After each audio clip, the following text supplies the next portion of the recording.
Broadcasting from the business capital of the world, this is the Podcast Business News Network. It's often been said that if you want to lead a very fulfilling life, you have to address these three things: body, mind, and spirit. All three of them have to be in sync. You have to be plugged into them as well. And if one is missing, something's going to be missing. We're going to focus on the spirit or spiritual side of that today with somebody that helps people overcome challenges and move their life forward. She specializes in spiritual coaching and healing. And we've got her back in here today. Hana Esselink joins us here on the program. How are you? I'm really good, thanks, Steve. How are you? Fantastic. When we say this word spiritual, sometimes people get a little uneasy because they connect it with religion.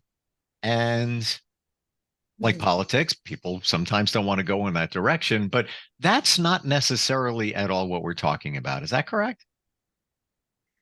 Yeah, I mean, first of all, I don't think people should really worry so much about religion. So many people do. It's unreal, right? That word God is a word that people shy away from a lot because they would rather use universe or something else. But my view is that being spiritual is actually a journey in itself. It's a lifelong journey. It's a self-awareness. It's a being conscious of who you are. It's an evolution really of your own soul. And it is a word that is used, I think, too easily in this society today, and everyone is it's a hip and trendy word. Everybody wants to be spiritual, but what does that really mean, right, Steve? So what is the core of that? The core of that is deep. The core of that is being vulnerable, and the core of that is being open to change in yourself, including in your belief systems. How do you define it? What, spirituality or beliefs? Both. Let's break down both of those. So I would say being spiritual is having an awareness that there's something outside of yourself that is a higher version of either yourself or a higher being, a divine being, a God. I'm going to call it God because that is what I call it. And is there another reality? Is there a life that continues after death? You know, it's an awareness of things beyond what we see with our five senses. Many of you would have heard about the chakra system. It's knowing how that works, and are you in alignment with all of your seven core centers, that energy centers, basically. And it is an understanding of how do you stand in your life and wanting to grow from the point and position of where you are, understanding that you're actually a soul and you are not just a physical being, you know, as such. You're more a divine being. Hmm. That's how I would define it. And I feel the same. I'm totally in line with that. When we talk about our beliefs, is it also the same as a belief system? I think beliefs are a very deep-rooted decision. They're not values. They're more like a construct that are influenced by our upbringing, our cultures, our experiences to a very large degree, you know. And if you look at all of those, you'll realize that a lot of our beliefs are also unconscious. We don't realize that we have a certain system in place or a certain repetitive thought that keeps coming to us and building our reality, for example, until we hit a wall. And then I think the most important thing to remember is if you are hitting a wall with something in your life, it is either yourself doing that because of your programming and your belief systems, or it is something else blocking you. And I want to do a whole episode with you about negative energy, Stephen. That's what I'm talking about, but it probably won't be today. So the belief system side of things is actually confidence. Is confidence in what you're saying, confidence that you can do it, confidence in your prayers, because beliefs always find a way, whether that's for good or whether that's for bad. So negative beliefs are in a way much easier to get your head around. Like, for example, I could be saying all politicians are rubbish or all men are rubbish, and there'd be some grounds for that because of what you see in the news, because of maybe you've been in relationships where you're having one bad relationship after another because the men in it just they're not up to scratch. And so that becomes like cemented in your thoughts, in your thought forms, right? And that you then act that out. Largely that's unconscious, I would say. So within the beliefs, is that also your values, things that pilot you, so to speak? I think they're very closely connected, but I don't think your beliefs are your values. I would say they're separate. I mean, I would say my values, for example, are trying to be integrity, knowing where my shortfalls are and stepping outside of that and getting the help that I need to get to the point where I'm happy with my values. But belief systems are sometimes we don't even know what our belief systems are, Steve. Sometimes they're so kind of like rooted, Hmm. it takes a struggle or it takes a tragedy to wake us up that, oh my God, did that really just happen? And then it all sort of unravels. And then you're like, oh wow, what is it? That's so wrong. That's so wrong. I need to change where I'm standing at this moment in time because this is not helping me. It's not helping me grow. I'm stuck.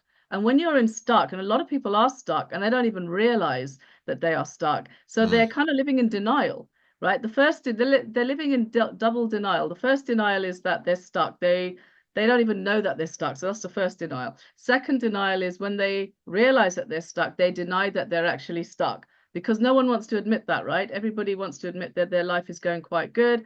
It's the best that they can do, but it's unraveling those shadow things that actually helps us to move forward, if that makes any sense. Yeah. Can you give some examples of some beliefs that someone may have? Maybe you've worked with somebody and some of those things have come up. Yeah, I've been working. Let me just have a think because there's quite a lot of these things. Sure. Just random. Um, so I have a client who comes to me. She's a lovely lady. She's a very regular client. And one of her strong belief systems, and she's a very spiritual woman. She's always very intuitive, in touch with her ancestors. Her dad has passed over, her grandmother has passed over. And whenever she does meditations and we do guided meditations, they always come to her in the meditations. Then she sees them, they give her messages. So she's very highly intuitive, Hmm. but she suffers from anxiety. And I notice sometimes that when we're talking, in these sessions that we have, I'm repeating the same things again and again, sometimes, like, you know, 5, 6 sessions down the line, because she has this belief of worry. It's like a common thing about it's okay to worry. If I don't worry, then I'm not handling things. I'm trying to control things, and I have to worry in order to make it okay. This is a common, but she's a very intelligent woman. So I'm not saying that she's acting out of knowing that she's doing this. She doesn't know. And she has other issues going on. For example, her husband is becoming an alcoholic. So there's other things going on that are, affecting that anxiety, that deep-rooted belief of I can't cope and what am I going to do? And so this is kind of a slippery slope for her. So Hmm. we're working on the spiritual side to kind of, because what's tied to this also is um, about a higher power. I'm going to say a higher power, and knowing that you can surrender some stuff. Other stuff you have to take practical action. Other stuff you have to take spiritual action. So it's a bit of both. It's a complex case, but whenever I tell her something, she'll go away, she'll be all beaming and like, yeah, this is great. Thank you. I just had a wonderful session. And then she'll text me the next day and the day after, oh, I'm so great. I'm buzzing. And then I won't hear anything for another month. And then it'll be like, oh, I'm down again. I need to have another reading. And so I don't believe it's in my interest or hers to keep leading her into the same stuff again and again. I'm trying to help her crack that negative belief system she has about herself so that she's able to be the leader that she is, because she is a leader. She is a leader in many Hmm. ways. She's very good I with children, that kind of stuff. I Yeah. fully understand what you're saying today with the blend between the beliefs and how the spiritual side can help you move forward. And it's okay to work on just the beliefs, but when you combine the two and you do it in such a way that is impactful, there aha moments show up and they continually do. I want to focus on the spiritual for just a moment. Now, you're intuitive. You're also a psychic reader. How does that come into play with the spiritual side of you and also when you work with people? Um, how does the psychic side come into it? Please. Sure.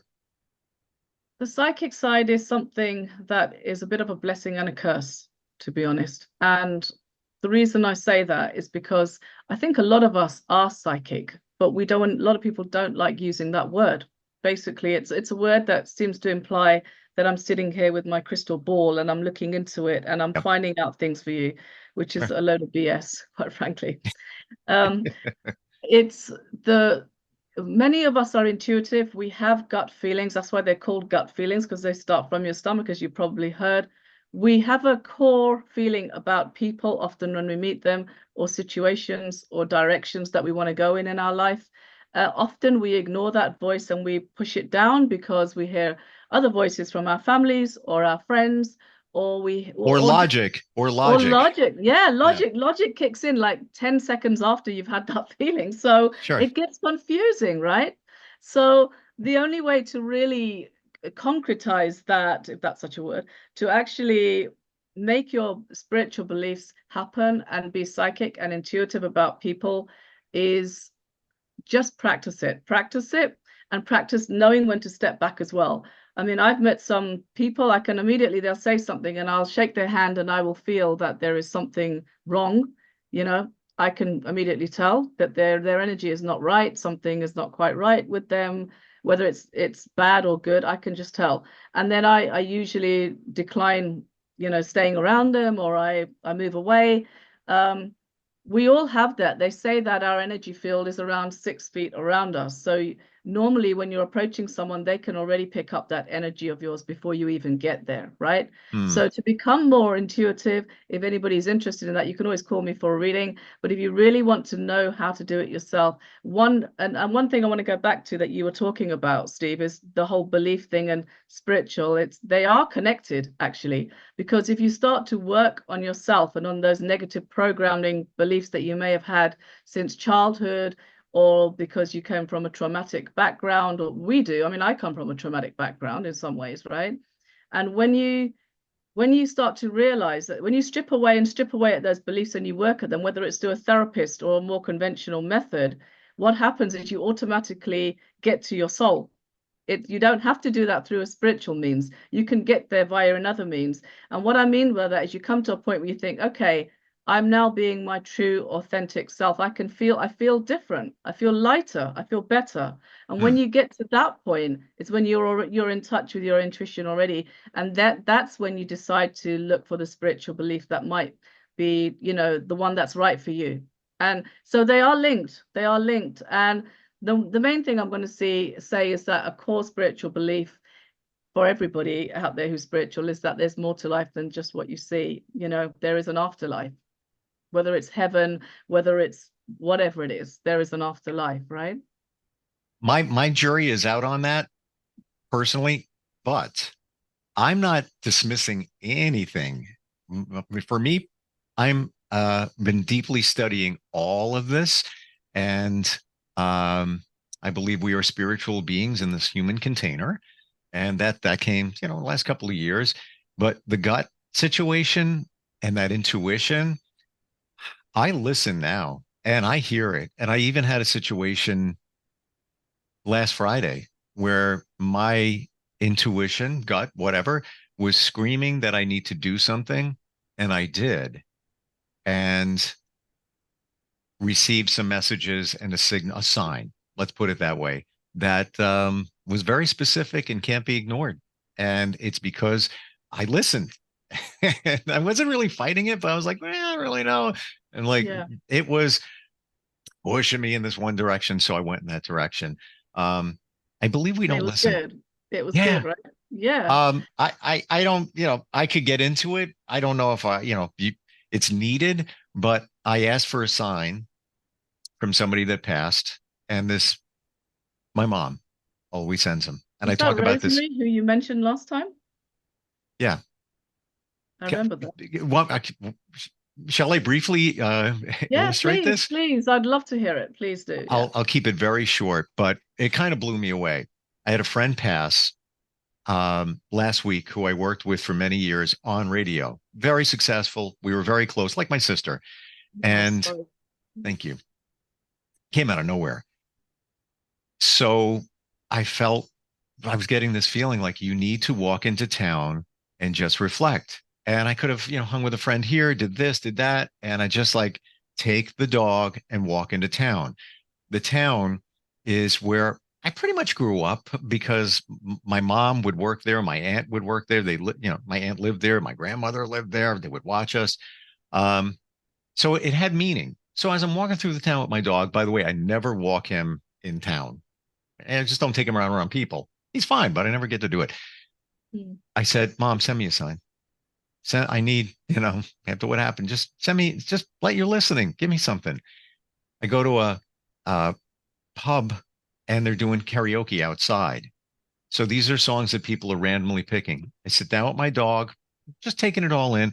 The first song that somebody selects to sing is a song called The Rose by Bette Midler, Mom's Oh yeah. Name, right? And she loved Yeah. that song.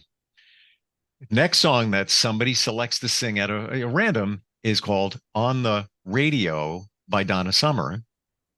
The next song that somebody selects to sing, 10-year-old kid walks up, wants to hear Spirit of Radio by the band Rush.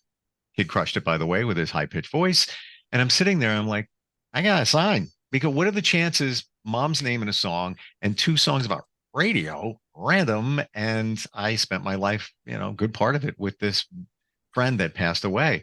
So for me, that was my intuition said, you need to go there. There is something for you. Mhm. People Yeah. can look at that and be skeptical. It's coincidence. Whatever. They knew you were there. They were picking. Nobody knew. I'm just sitting there by myself in the corner. For me, Yeah. I asked for a sign a la And you got spiritual, it. You and I got it. got it. Yeah. As And a you a psychic reader, intuitive, what's your feeling on what I experience? How would you I look at that? I would say that I would say you absolutely got a sign. And I always talk about signs and wonders. That's what I call them. And they are basically signs from spirit that, I say spirit loosely. I mean, again, I mean God, but those are signs from also our guides and our ancestors who are always with us, are what I call our family of lights. And they are with us much more than we realize. And if more people realize that, Steve, that Mm, would bridge the gap between this world and the other world. And that is what I do talk about in my talks and in my sessions with people. I've sure. done a course as well. There's a whole I've done a 4-week spiritual course, and one of those sessions was about ancestors. And I talked very deeply about this because my nan is always with me and I always feel her. And it was really funny. I had a little picture of her on the PowerPoint that I presented to everybody, and I talked about her and everything. And the very next day, I got on a train here in the UK. They call it the tube, right? The underground, which is like hot and congested. I was on the train, on the tube, and an Indian lady got on by herself. I was the only one in the carriage, and she came onto the carriage, and she looked really lost and disorientated. She was an older lady, and I thought maybe my first thoughts were maybe she's got dementia or something, because she started asking me questions, and I said to her, "Are you lost?"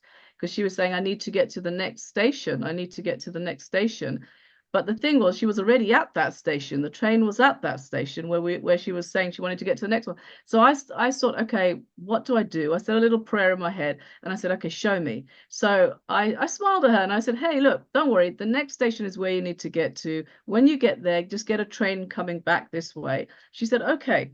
And I said to her, oh, by the way, what's your name? And she gave me my grandmother's name, which is a really unusual name. Got off the train, gone. And I tell you, I get goosebumps now just I'm thinking getting them. about Mm, it. It's like we are always getting these signs and wonders. Let's not get so cynical that we just dismiss them. Let's not get so depressed that we think there isn't another door, there isn't another way that we go. There is another place that these people go that they can communicate with us. Obviously, it is very sad because they're not with us physically, but they are with us. They are with us, you know. yeah, you say very sad. I don't feel that way anymore Amazing. Is that because, because of that experience? and that's one of many. And I asked my mom for signs. She's very specific, like the example I gave, get them all the time. When I ask, and I don't overdo it. I don't ask of other relatives, and I feel I should. And somebody said to me, I shared that story with them, and they said, "Yeah, all right, that's your mom, but maybe that's your friend sending a sign about the songs about the radio. I was like, Maybe." And if you look into deeper, and I'm not trying to make something out of it, but when I looked deeper into it, I thought, this is just yesterday, I thought about this. The song The Rose came out the year I started in radio. Coincidence? Maybe.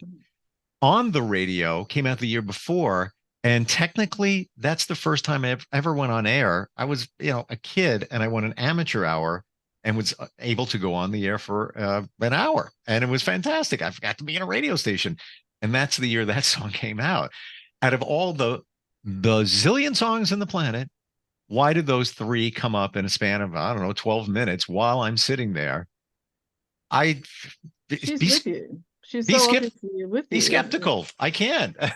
It's good to be skeptical. We shouldn't be in Sure. la land, but we should, as a spiritual person, as you grow, as you meditate, and also, by the way, Steve, when you meditate and you learn to meditate and you get deeper in your meditations, you can travel to these dimensions. You just you've heard of the yogis that leave their bodies and they go here or they go there. It is possible to do that. You can probably go and visit your ancestors. I have a very good African friend who I did a course with, Edison. He's amazing, and the Africans are very much into their ancestors, and it's a big deal. Their ancestors are some things that they contact daily. They're always talking to them, and they do rituals around them. And so I learned a lot from doing that course.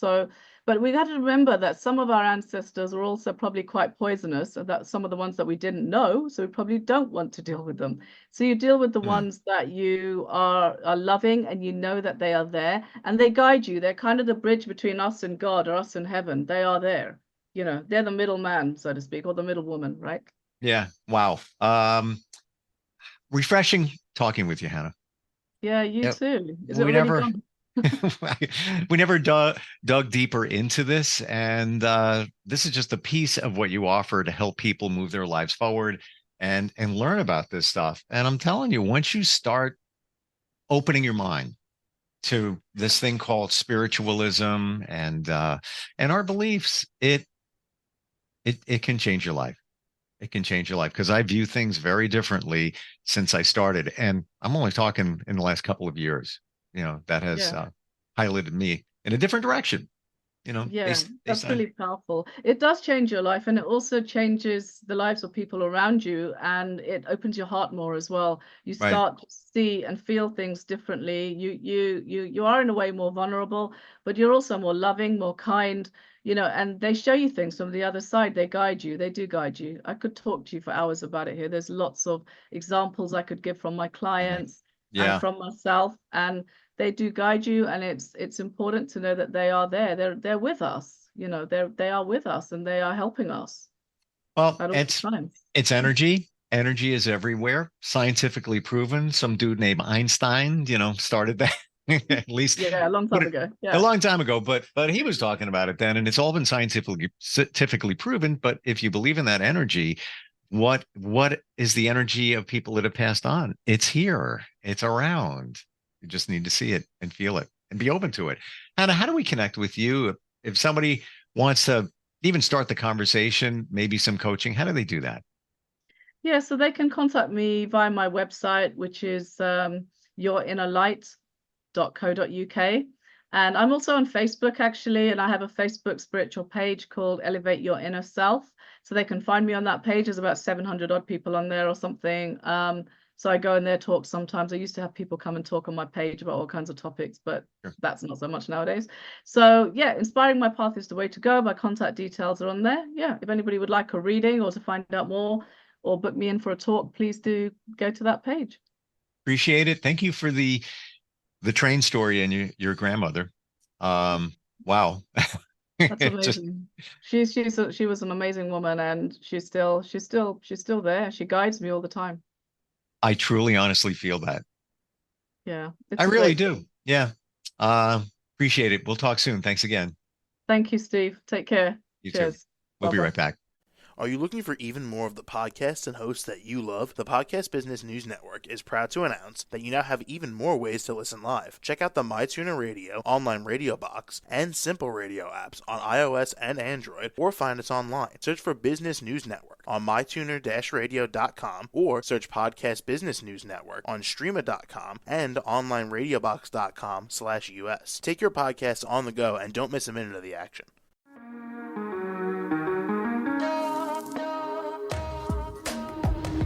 Broadcasting from the business capital of the world, this is the Podcast Business News Network. For nearly 2,000 severely injured veterans, everyday life has become filled with barriers. Day-to-day simple tasks can become pretty daunting. I have to carry my chair up 2 flights of steps or have somebody do it for me. What scares me the most is just the falling. When I'm struggling with my house, I think, to have that one great barrier just knocked down, it's crucial. Home for Our Troops is a wonderful nonprofit that builds a mortgage-free, fully adaptive, handicap-accessible house. And there's no catch. It'll be our very first home that we've ever owned. This is a game changer. This is where your life begins again. We need you to join us in completing this important mission. Please visit hfotusa.org